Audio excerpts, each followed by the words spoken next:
CIST, une triste disparition dans le monde politique français. Annoncé par Emmanuel Macron sur Twitter ce mardi 25 avril, l'ancien président de l'UDF, parti ancêtre du MoDem, et ministre de la Défense dans le gouvernement d'Édouard Balladur sous la présidence de François Mitterrand, François Léotard est décédé à l'âge de 81 ans. D'une nature plutôt discrète, notamment depuis son retrait de la vie politique française après une condamnation judiciaire en 2004, il se consacrait ces dernières années à l'écriture d'essais et de romans.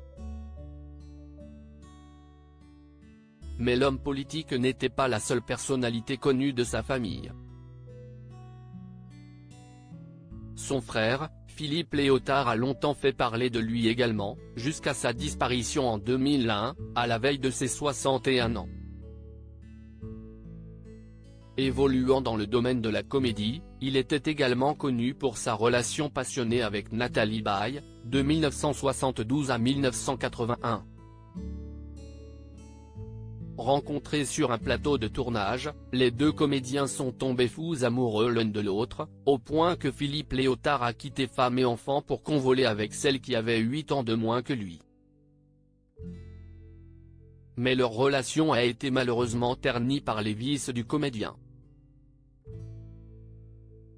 Alcoolique, il a également sombré dans la drogue durant leur histoire, poussant la future compagne de Johnny Hallyday à le quitter.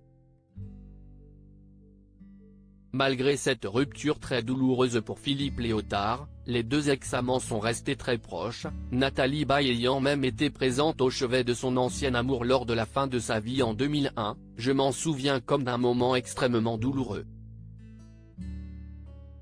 Il me regardait avec un regard d'enfant effrayé. Il avait en lui tant de blessures non cicatrisées. Il était un homme intelligent et lucide. Il n'a pas voulu choisir la vie.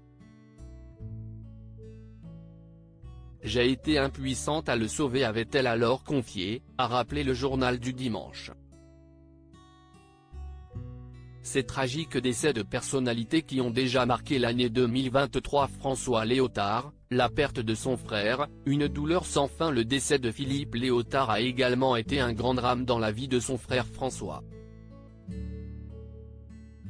Représentant spécial de l'Union européenne en Macédoine lors du décès de son frère, CIST dans son bureau parisien que l'homme politique a appris la tragique nouvelle, « Je m'enferme seul, je fonds en larmes.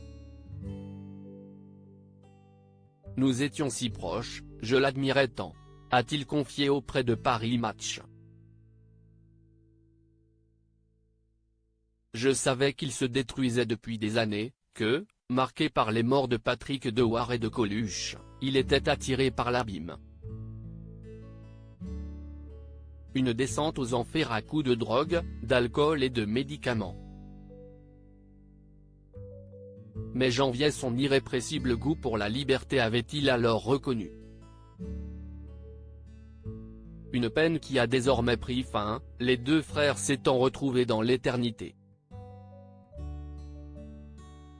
Crédit photo, Cédric Perrin.